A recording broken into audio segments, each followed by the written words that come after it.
POV, it's 2016 and you've just fallen into the Cincinnati Zoo's gorilla exhibit. This is the single most defining moment of our generation. With the death of Harambe, everything gets thrown into chaos. Against the odds, we're able to persevere even though the entire world is... Wait, what do you mean there's more?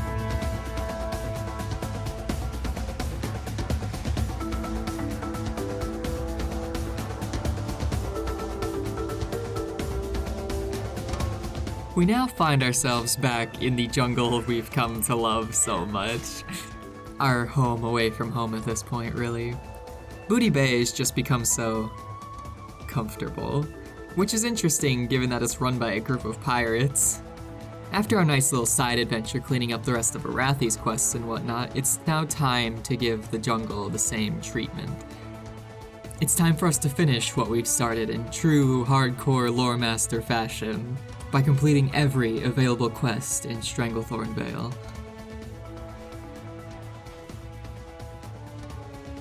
Let's begin by wrapping up some loose ends. Previously, we've been looking into Colonel Curzon and a possible traitor within the rebel camp led by Lieutenant Doran. We'd found this note within Bookie Herod's strongbox signed with the letter M. In his camp of roughly 10 people, Doran has no idea who that M could be.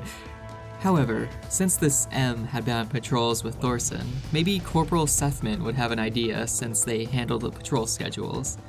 And, as it turns out, Private Merle was the one scheduled with them. The only lad in the entire camp that starts with the letter M. Like, Doran, you really couldn't figure this out on your own? Do you even know anybody here? Though, as we turn around to notify Doran, we spy Merle making a break for it, and sitting at a solid 10 levels below us, he's about to get a thrashing. Eventually. God, why didn't I train swords before this? In returning this devastating news to Doran, he's pained to find out that Merle was the one that betrayed them. They were always such a brave soldier, but it's good that we found him. With a spy like him among us, we wouldn't last long against Colonel Curzon. Merle truly was the imposter among us. God, why am I like this? With our imposter forcefully voted out, we must now face off against the Colonel himself. I'd issued a tactical retreat last time, but now we're stronger and much more prepared. This Excalibur is absolutely deleting bitches. Cleaving our way to the back of the cave, we find our boy, and just like Benny and Stalvin before him, Curzon is a beast. His attacking makes casting incredibly difficult, and each attack kinda stings a bit. Especially when he crits multiple times in a row. It's great. Shit. Honestly, this would have been incredibly rough if I would have chosen to do this previously. Especially because I was level 39 rather than 43. Actually, there's no doubt in my mind that I probably would have died had I done this previously. As we return Curzon's head back to Doran as proof of his demise, he can hardly believe his eyes. With Curzon defeated, they're all able to breathe just a little easier now. Though the jungles are filled with menaces of all types, none had the cruel intellect of Curzon. With Curzon defeated though, all that remained was to get the various skull splitter fetishes for Brother Nimitz. You absolute freak, you. Far to the south, we found our skull splitter trolls, and while we were originally here for the fetishes, we were also gradually gathering up tusks for Kabak to sell off as quote-unquote tiger fangs. Lad's really running a fine business down here. While collecting these tusks, I'd also noticed this lad called Anathek the Cruel just walking around. And though he wasn't for the quest, I was so tempted to just jump his ass, but also realized that doing so would be a very bad idea. But bruh, I'm so tempted, you don't even know. Getting back to Brother Nimitz, we hand over these fetishes and he gets to studying them to see if they hold any secrets to Curzon's descent into depravity. In the meantime though, he's also found exactly what caused him to turn evil. Like damn dude, that was quick. Lad's got same day delivery on his research. An ogre by the name of Myzoth has an artifact called the Mind's Eye that he uses to influence others through mind-controlling magic. We're now to kill this Myzoth and return this Mind's Eye back to Nimitz. Though, on account of these lads being elite ogres, maybe we set this down for a moment. Instead, let's now set our sights upon this Stone of the Tides. As we left it, we needed to find Ansurum's daughter, Caitlin, down in Booty Bay. He'd given her a ritual dagger that could be used to overload the central focus of the stone's power and hopefully remove the curse from it. As we find her within the tavern, I'm once again asking if there's a Mrs. Caitlin the Blade. No, focus. We have important shit to deal with here. Unfortunately, Caitlin has since lost the dagger, bringing her from the best knife fighter in Booty Bay to the laughingstock of piratedom. She lost a knife fight to one of the Bloodcell Buccaneers, a lad named Pretty Boy Duncan. I guess all we've really got to do is find this lad and have a nice long conversation with him. Completely peaceful, I assure you. We are a paladin after all, and we have to uphold our peaceful traditions. So of course we go in and immediately bash his face in. After our nice little talk with Duncan, we've gotten our dagger for Caitlin, and she's still surprised that her father had sent us at all. She thought he would have given up on her by now. In her own words, "It wasn't really his fault I ran off. He just shouldn't have expected I'd be willing to live a boring life, reading over musty books, associating with gray-haired, stiff-backed, stuffy mages." Mood, honestly. She then tells us that while she's no expert on troll ruins like her father, she did remember there being a sunken troll city near the island we'd been up to before. And for the time being, she supposes that we can borrow the dagger for a bit, but she wants it back once we're finished.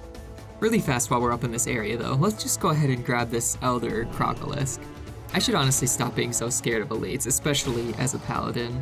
If Arathi has shown me anything, it's that I'm a lot tougher than I make myself out to be. This is going to come back and bite me later, isn't it? Just off the coast, we swim back down to these Murloc-infested ruins and focus the dagger upon the altar. Gazban then shows up to stop us, transforming into a water elemental after we fight back. However, even with this transformation, he's got nothing. With Gazban slain, and the Stone of the Tides within our possession, we finally return to Baron Revelgaz. He's amazed by the stone, now seeing it in person, especially with how it almost seems as though there's a tide trapped within its surface. And that's that. Wait, did we just give him the dagger too? Shit. Anyways, we'll go ahead and return the Elder Crocolisk skins to Drizzlick while we're here, and with it, he's now able to finally finish his Excelsior boots, even going ahead and handing us a pair, as the rest are going to be sent to the next boat to the Undermine, the subterranean goblin capital city. With one last loose end to tie up, it's time for us to return to endangering the local wildlife. As we left it previously, all we had left were a panther named Bagthera and a handful of raptors, so honestly, there's really not a whole lot left actually. After getting absolutely mauled by Bagthera, which absolutely has to be a nod to Bagheera from the Jungle Book, we're off to find some raptor lads. We take our 10 and promptly return to the hunters. Yeah, no, there's no fun little music syncing this time. Disappointing, I know. Because we've proved ourselves as such a go-getter, Hemet tells us of a raptor named Tethys that even he's failed to kill. So surely we'll have no problem with them. While getting those Skull Splitter tusks from before as well, we'd also been able to complete Chapter 2 of Hemet's manuscript. My inventory is in shambles. This especially hurts to look back upon because I'd also technically had Chapter 4 done as well. I had personally been under this impression that all chapters had 4 pages, but nope. Chapter 4 just has the 3. Who knew? I sure as hell didn't. Down to the south, we're able to spot Tethys stalking along the Gurubashi arena. Though they're elite and scary looking, it's like we said earlier, we are stronger than we think we are. We can take this easily, just as long as they're the only one that we're fighting, because any more would be really, really bad. Now, as we return this claw back to Hemet, he shares with us the target that they're all here for. King Bangalash, the White Tiger. They're an absolute beast, and Hemet's had his eye on him for a while now. If we were able to bag this tiger as well, our hunting prowess would be second to none. Choosing to shelf this for now along with Myzoth, I believe that more or less brings us up to speed. Now it's really time to get down to business in southern Stranglethorn.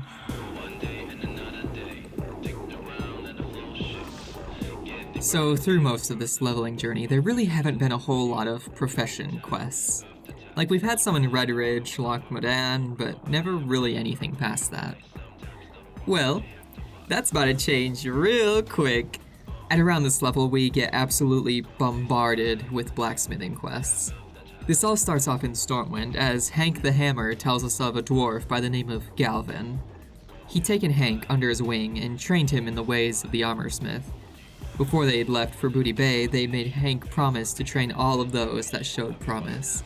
As a test for us, he'd like us to make 6 golden scale bracers, which, funny enough, I had just sold to a merchant just moments ago.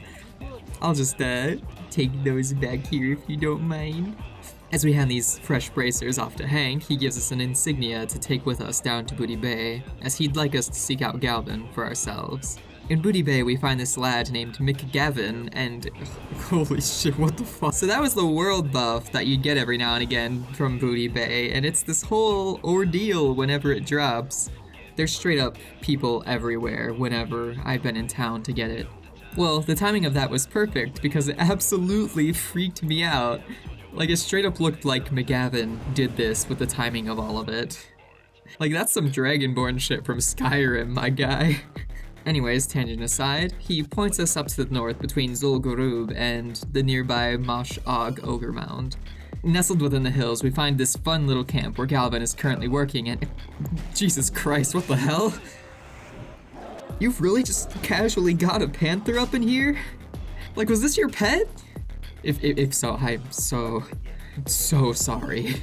But after watching us fight for our lives, Galvin states that it's been many years since anyone's been worthy of the Mithril Order's initiation. We're to start immediately. For this initiation, he gives us a rather large list of items to get. I'd list them off now, but it's about to get so much worse. Back in Ironforge, we'd also picked up a quest to specialize in weaponsmithing. I swear I'm still not taking that axe situation from Scarlet Monastery personally. For that though, we need a whole bunch of shit too.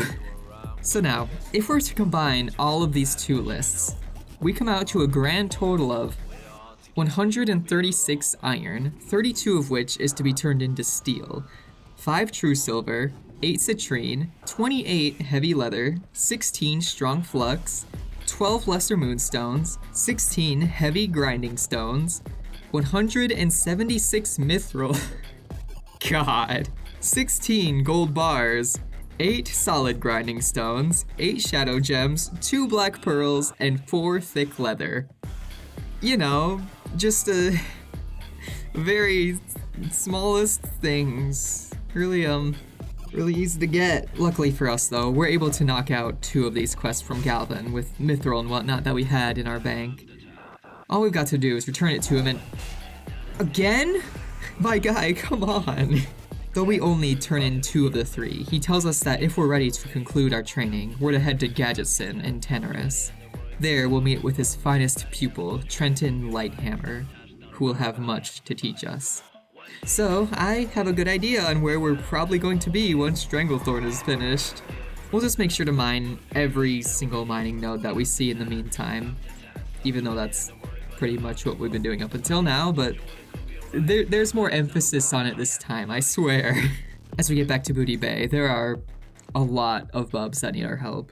So let's just take this one at a time. To start, Privateer Blodes here has a friend that can make a killing selling a curious reed, a valuable ocean reed carried by the nearby Naga.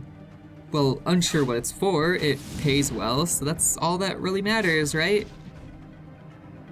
Right? While bullying the nearby Naga, there's also another nice little thing for us to grab up here. So there was this dwarf friend in Westfall that had helped us to get Thunder Brew a long time ago. Well now, he's out here speaking in riddles, telling us to go get some holy spring water. And as it so happens, these Naga are all around the fountain where we can get this spring water. After grabbing both, we take the reeds back to Blodes, and he's since gotten word from his friend, Groy, that he's going to need more of the stuff right away. Blodes can't make the journey to Theramore himself until next week, so surely we can go in his place this time. Like, yeah, sure, why not? Traveling all the way back to Theramore, Groy's just out here vibing next to the docks, and he's incredibly rude to us. I've got a lot of better things to do than talk to the likes of you, Paladin. Make it worth my while or get out of my face. Okay, but we hand these bundles over and he gives us a little bit of friendly advice. To get off of his docks. Will do, buddy. It didn't want to be here anyways. Surely our dwarf friend will be nicer. We deliver the spring water only to be met with the most vague quest I've ever seen in my life. Amber is the hue of my life's longest love. Like the last embers of dusk in the sky above, retrieve for me so that my love shall be born. 1 sack of each, barley, rye, and corn. So, where the hell do we find these? Without any sort of add-on to help me with locating these, I honestly don't think I would have been able to finish this quest. I can just imagine pages upon pages of forums trying to figure this out at a time before add-ons were commonplace. Because, like, where would they be? They're all crops, so maybe they're all here in Westfall? No? Not even close, actually. Well, I guess technically one of them's kind of close. So altogether, we've got 3 bags to grab. One of them will be in the Swamp of Sorrows. Another will be all the way up in the hinterlands on the northern side of the continent. And finally, the last is off in Tannerus, on the complete other side of the world. Like, I'm gonna be honest, how are you expected to be able to find these without some sort of guide? Since it's somewhat close to us, and we've been there before, we're easily able to hop over and grab this sack of barley in the fallow sanctuary. And just as I'm grabbing this, I'd like to ask, is there any reality where you would have seen this without knowing it was here? Like, I tried to somewhat find it on my own, knowing that it was at least within this sanctuary, but still had to ultimately use Questy to find it. This quest is wild, man. Getting back into the pirate atmosphere, we come across First Mate Kraz in Booty Bay. He's in need of a scout to check up on their rivals, the Bloodsail Buccaneers. They've been spotted all over southern Stranglethorn here, and he needs to see what they're up to. After we'd had a nice chat with pretty boy Duncan for Caitlin, we'd found this Bloodsail correspondence on one of the nearby barrels. It looks to be a map with some hastily drawn notes upon it. Booty Bay is marked with a big red X at the spot we're currently standing, along with the note, "You men are to secure a camp at this location and keep quiet. Wait for the signal from the southern command post before attacking. If anyone approaches you, kill them." Well then, what a nice bunch of individuals. Pocketing this map, we head straight to Kraz to show him, and he points us straight back to Fleetmaster Seahorn. If the Bloodsail Buccaneers are planning an attack on Booty Bay, he needs to know about it. Seahorn personally thanks us for the Blackwater Raiders and trusts us with a mission of extreme importance. We need to infiltrate the southern command of theirs and raid the encampment. Along with taking out any pirates we find, we're also to look for any charts or written orders that might be lying around. While out bullying these pirates, though, there's a couple other things that we're here to look out for. You see, Deeg here needs some snuff, but the herbalist in town is sold out. Supposedly, his shipment was hijacked by the Bloodsail, so surely we can get this back for him. Not gonna lie, I had to look up what snuff even was. Apparently it's like tobacco that you sniff or snort or I don't know, man, drugs. Dizzy One Eye would also like for us to be on the lookout for this enchanted eye of his. He'd lost an eye a long time ago, and a traveling wizard from Menethil enchanted a glass eye for him so he could see again. Last night, though, the Bloodsail jumped him and took his eye. That's an interesting thing to take, but alright. Got you, buddy. With a nice grocery list to collect, it's time for us to take on some pirates.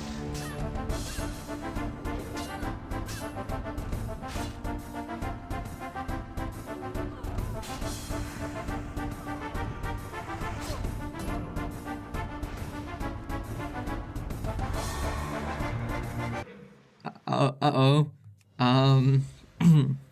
Well, that's not what you like to see. That's not what you like to see at all. Again? Okay, we need to just head straight back to Booty Bay and... What is going on? So, back in the safety of Booty Bay, let's just go ahead and give Dizzy his eye back. Local YouTuber helps this man see again. Heartwarming. After getting the rest of our snuff, we bring it on back to Deeg, and God, we really are just an enabler, aren't we? And just outside, we bring these charts and whatnot to Seahorn. Now that we know of their plan, we can accurately plan a counterattack. But why send in a fleet to do the work of one brave adventuring party? We're to grab some of our closest friends and assassinate the various blood cell captains on their ships.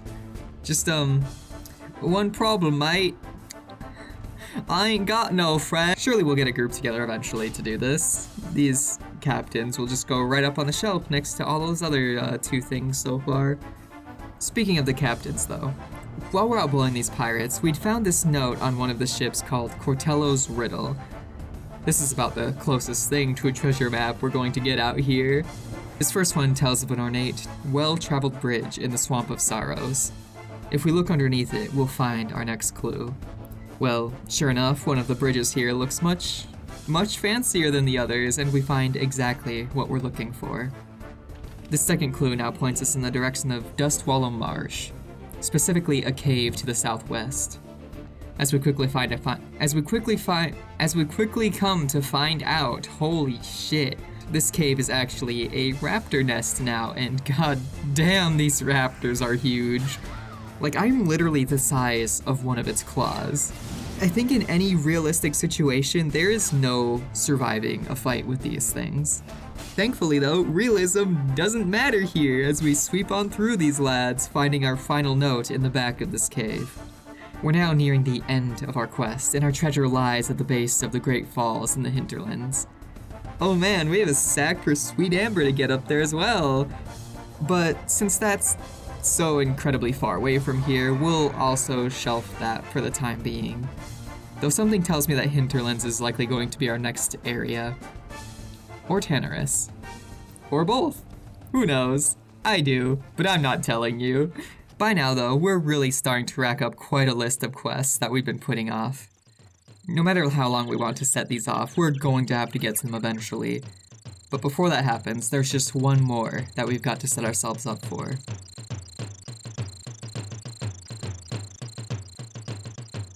Seawolf McKinley is one of the last pirates for us to help back here in Booty Bay. He's got a bit of a debt problem, but it's not that he's in debt. Nah, he's here to collect, and he could not care less about the current state of the individuals indebted to him. Starving? Don't care, buddy, pay up. Dead? Let's just chew damn bad. To get him to pay up, we're going to send him a message by showing him what happens to those who don't pay their debts. We're to get various giblets from the nearby gorillas and show them to Shaky. He doesn't need to know where they came from. His imagination can do the heavy lifting here. While we're out hunting gorillas, we might as well hit up another quest that's been infamous for killing unprepared players. Stranglethorn Fever. So the gist of it here is that you bring a whole bunch of gorilla fangs to your boy Witch Doctor Umbagwa, and he'll go about summoning Mok the Savage. However, this doesn't just spawn one gorilla.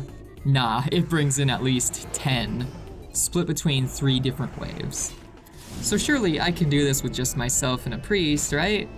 I mean, these 3 were pretty easy, adding on more shouldn't be... Oh god, there's 5 now. Through the use of a target dummy and nearly all of our mana, we're able to fend off the second wave with Konda, this other named gorilla, though we've still got one more to do. This is straight giving me flashbacks to Tome of Valor at this point. So 5 was pretty fun, right? So what about 6? Pour one out for our target dummy friends. They'll be missed. Probably. It's honestly very nice that these gorillas don't really hit as hard as I thought they would have. Like, sure, they still mess you up when there's a lot of them like this, but it really isn't all that bad. But then again, we also had 2 healers up in here, so maybe that was also the main reason we got through it easily. Relatively. After all 14 of these gorillas had fallen, we're finally able to get our heart. Oh right, so I never explained what we actually needed this for in the first place.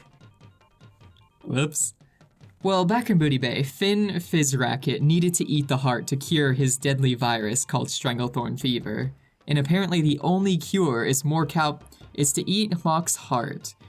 That's oddly specific, but doesn't that also mean this cure can only be used once? Like, how do they even know that that's how you cure it then? Like, Finn, how'd you get this information? But regardless, Finn eats the heart and soon feels his strength returning. With Shaky Step paid up, Seawolf still got 3 others that need to be paid up. Remember earlier how I joked about him needing money from dead people? Well, that wasn't a joke. These next 3 have all been cursed and bewitched by a troll witch doctor named Zanzil just north of Booty Bay. Well, we have to go kill all 3 of them. Again! To get his money. And while we're there, Crank smells another opportunity to make some money. Zanzil's been able to bend the minds of others to his will with some sort of mixture. Crank wants samples of this mixture for reasons. Purely legal reasons, I assure you. Within these ruins, we go about finding Maori Clubfoot Williams, John John the Crow, and finally, Chucky Ten Thumbs. These are certainly some nicknames they've gotten for themselves. All the while, we're also picking up these mixtures for Crank, and upon delivering them, Crank is sure that he can find a use for this mixture. I don't like how you said that, buddy. But bringing the various bits of these dead boys back to Seawolf, he begins trying to crack open Maori's clubbed foot because I guess there's just something in there? Man, I don't know what the hell's going on. But anyways, he's not able to get it open, so he's going to need a key from the nearby ogres. Maori was known to gamble with them in the past and was previously chased off after winning too much. If anyone has the key, it's likely the ogres. Which now brings us to the fun bit of the video. All we've got left are the group quests that we've been putting off until now. So, just like Duskwood, time to knock them all out in one go. After collecting the last of our singing blue crystals for Crank, we'd found ourselves with an absolutely stacked group of individuals. We start off with a sea giant off the coast named Gorlash. They'd stolen Captain Smout's chest from Booty Bay and the captain needed it back. Although he hits like a truck, Holy Light don't care. Holy Light don't give a shit. We grab our chest and head north to pick up Mock's heart again for the others. Apparently, somebody had started it and left, or, well, died. So it was already halfway over by the time we'd arrived. Heading next to the Blood Cell pirate ships to assassinate their captains, we pull nearly the entire boat in one go, and Christ was this stressful. 1 dead, 2 dead, red dead, blue dead, and we all depart to head our separate ways. While I follow our warlock onto this island to help them if anything jumps them, it's more like they're helping to defend me because everything here is red. Why am I even here? But of course, there's still more to be done, so it's time to run it back with our warrior friend from the previous group. We set up first around King Bangalash, the great white tiger of Stranglethorn Vale. Already surrounded by panthers, we decided to just go ahead and make it worse for ourselves by adding an extra tiger. Have you been able to tell yet that this warrior is absolutely stacked? And to think, I was about to just attempt these alone if I hadn't found a group. With 1 victory in the books, it's time to add another as we take on the ogre Myzoth to get his mind's eye. 3 elite ogres stand before us, but once again, they'll be nothing when put up against the both of us. Uh-oh. So, getting feared immediately is really not what you like to see. Or if not fear, I don't know what the hell this effect is, man. These ogres force us to use nearly everything we have available, and thanks to a troll rogue, we're able to pull through. Somehow. I mean, I'm sure we probably could have scraped it together somehow without him, but it would have been really rough. Even though we successfully killed Myzoth, there's still one more thing we need from the ogres here. Maori's key for Seawolf.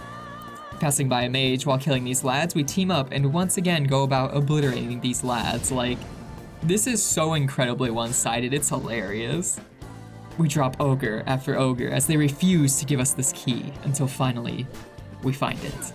Keys in hand, we now have only one more thing to find before our adventure in Stranglethorn is complete. One final thing that I haven't been able to find in all of my time of being here. Just one final page.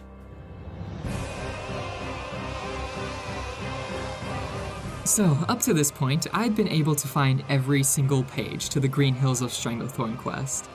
That is, every page but one. So we head back to Curzon's compound and begin killing anything that moves. I choose here in particular for 2 reasons. 1, nearly everything is gray here, so I won't be getting any experience for killing them. And 2, I just really don't like these guys. Do you have a page? Nah. But what about you? Surely... Hello, my good sir. Surely you've got what I need. Of course not. Yes, hello. Could I get a... Would you like to give me... maybe just a... Surely somebody here knows how to read, right? Like, surely somebody here is literate, right? Surely this page is just sitting around here somewhere. It's just hiding from me. It's just hiding underneath one of these rocks or around one of these corners, and it's just... I just need to find it. It's gotta be hiding from me. Like, come on, just give me the page, man. I'll give you anything for it. I'll give you $1. I'm going to lose it. I'm actually going to lose it. Just give me the page already.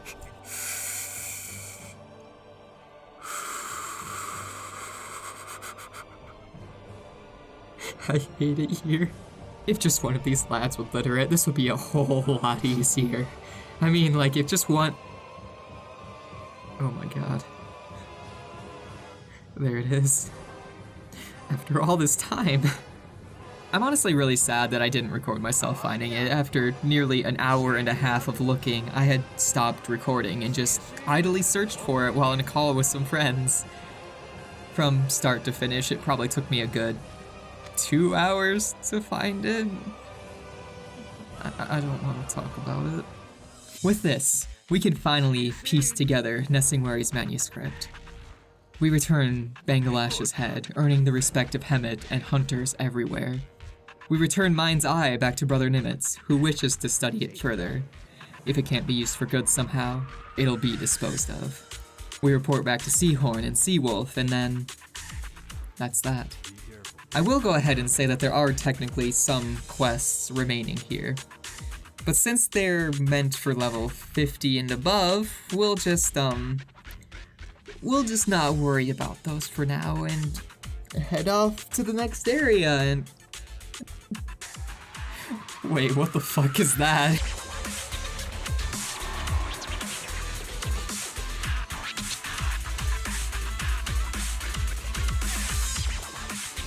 Yay! We did it!